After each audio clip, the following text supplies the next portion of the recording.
Speaking of jam, and we understand Meghan is still struggling to finalise her trademark for American Riviera Orchard.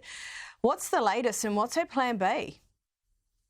Well, we know that she's actually asked for more time because the patent board basically asked her to within 3 months to reform the issues that they found with it, namely because she had the word America in there, and you can't actually patent geographical locations for obvious reasons. You could have brands that have America in there that probably are not representative of the US unless it's kind of an official duty, as well as I think the letter O in the word orchard was viewed as not an actual letter. It was seen as a bit weird, as a sort of a character. So she's had to do that. I think what's quite surprising, and what's surprised many business leaders who've commentated on this, is the fact that it just shows a complete lack of business acumen or experience. There is no professional in their right mind that would make such rookie mistakes. I mean, to struggle to accurately patent something and then to have to go back, ask for more time, even though she's been given 3 months. I mean, 3 months seems like a good amount of time.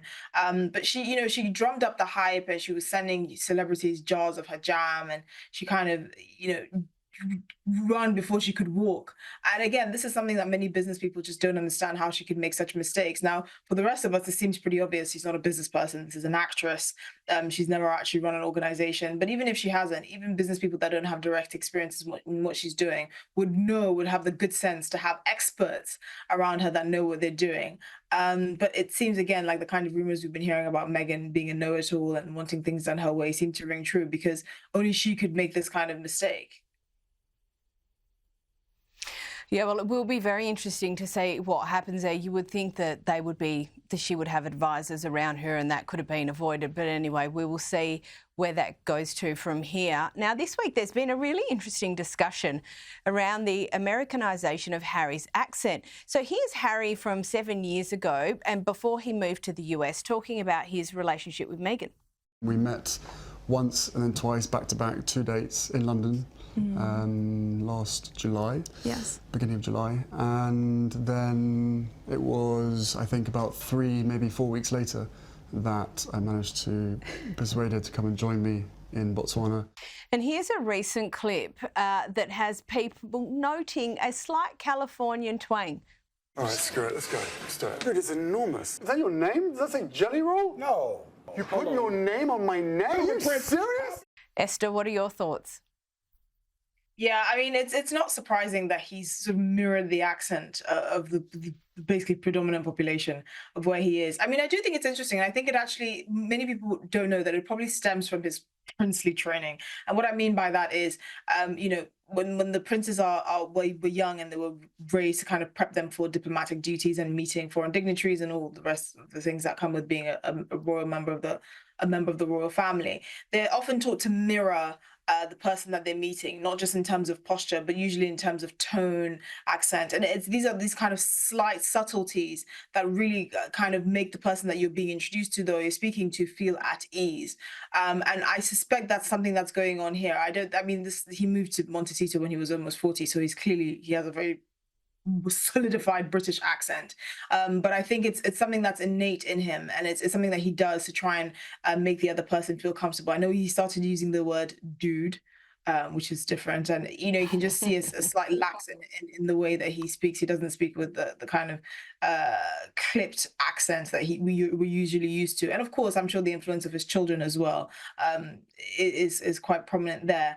But I actually do think that this stems from his original training as someone who is effectively born and bred to meet dignitaries and to be a professional diplomat, to try and mirror the person that he's meeting, to try and put them at ease. And I think that's what we're seeing here. Now, we've spoken many times about Harry's dispute with the Home Office. The suggestion's been made that he could cite Taylor Swift's police escort in that case. Does that help him at all, do you think? Well, I don't think it would help him. I mean, the case he's making is the fact that Taylor Swift's got a one-off police escort is highlighting the inconsistencies around how police protection is being applied. However, the problem is, first of all, it was actually quite frowned upon by the British public. We now know the details of how Taylor Swift got that police escort. Apparently, it was her mother who insisted on her getting it after receiving terrorist threats from her concert in Vienna, Austria, which was subsequently cancelled. And this was, I believe, only about a week before she was due to come to London. So her mother seemed, quite paranoid, and she wanted that police escort.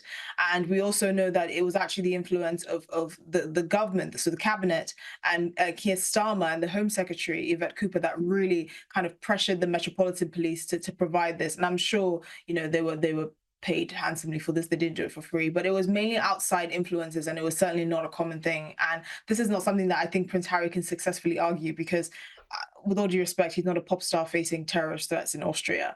He is a man who left the royal family knowing that this would likely compromise his security. And he hasn't lost his police protection, which, we need to clarify. He gets it on a case-by-case bespoke basis. He somehow thinks that the Metropolitan Police should be on standby for when him and his family feel the urge to come to the UK, and that's just not how it works.